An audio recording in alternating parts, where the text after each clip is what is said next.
ধন্যবাদ জানাচ্ছি আজকে যারা লাইভ দেখছেন, আমি সবাইকে শুভেচ্ছা। আজকে আমার পাশে এমন একজন ব্যক্তিগুলো ব্যক্তি রয়েছে, বাংলাদেশের অন্যতম একজন পরিচিত মুখ, হাজারো তরুণ সমাজের আইডল, বিশিষ্ট সংগঠক, যিনি অনেক গুণে গুণান্বিত এবং তরুণ সমাজের যিনি তরুণদের উদ্যোক্তার আইডল হিসেবে যিনি পরিচিত বাংলাদেশের একজন খ্যাতিমান ব্যক্তি নাজমুদ্দিন চৌধুরী আনন্দ ভাই। ওনার আজকের জন্মদিন।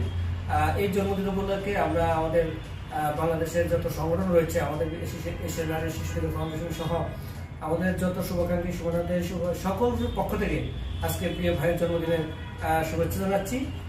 দোয়া করি যাতে ভাই যেভাবে বিগত দিনে যেভাবে মানুষের সেবা করে গিয়েছেন, তরুণদের জন্য কাজ করে গেছেন, উদ্যোক্তাদের সৃষ্টির জন্য যেভাবে কাজ করেছেন, আগামীতেও যেন এভাবে যেন আমাদের পাশে থাকতে পারে, আমাদের তরুণদের মতো পাশে থেকে যেন আমাদের সহযোগিতার হাত বাড়িয়ে দিতে পারে, বাংলাদেশকে একটি